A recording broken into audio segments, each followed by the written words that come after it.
this final line item, Clark sought to have the Danes pay for both the loss of his slaves during the insurrection and for the £37.10 per month premium the ship incurred for its insurance against such loss of human cargo. That the Thames carried such insurance was not unique. A formal system of British marine insurance dates to at least 1688, and the underwriting of the safe passage of ships by businessmen in Edward Lloyd's coffeehouse in London, which would become Lloyd's of London. And as the human cargo of enslaved persons dominated the shipping industry of the time, people were regularly insured as property in the course of the transatlantic slave trade. While references to maritime slave insurance abound in the documents of the trade, records relating to the policies themselves are rare. Beyond the smattering of disputed claims that resulted in extensive court proceedings, the scarce historical record makes it difficult to understand insurers' and slavers' mundane thinking about the practice of insuring property who were yet human beings. In one line, however, Clark's description of his maritime slave insurance premium offers us insight into what it meant to insure human beings as mere objects.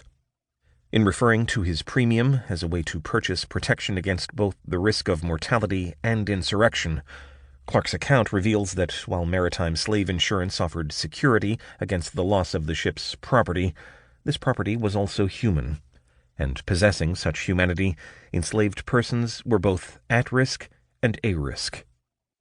Unlike other cargo, enslaved persons were susceptible to the risks that threatened life on the sea. Mortality coverage recognized that enslaved persons were a special sort of cargo at risk from disease, starvation, exposure, drowning, and all the other maladies and mayhem capable of taking life in the brutal environment of the 18th century slave ship. Insurrection coverage, likewise, recognized a different aspect of enslaved persons' humanity, their agency. Just as this cargo was at risk, it was also a risk, insofar as the agential personhood of each parcel afforded it the special potential to rise up and threaten the crew, the ship, and the voyage itself. In underwriting the unique risks that threatened this cargo and the risks that this cargo threatened, maritime slave insurance established a complex relationship between enslaved Africans and risk even before they came to the Americas. Loaded dice. Nearly 250 years later, African Americans' complicated relationship to risk persists. In Ta-Nehisi Coates's 2015 memoir, Between the World and Me, the writer observes that, as a black man in the United States, he is part of an equation. This American equation constructs him as a risk. The supposed danger he poses by dint of the color of his skin and the kink of his hair makes him more likely to get stopped and questioned by police, more restrained in how he can move his body, and more restricted in where he can make his home.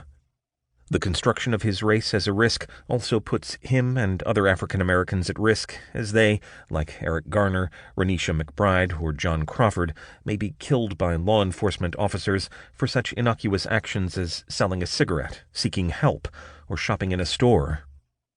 The American equation does not restrict all possibility, to be sure. Some of us make it out, he writes as he reflects on his journey from Baltimore to Paris. But the game, life for African Americans in the contemporary United States, is played with loaded dice.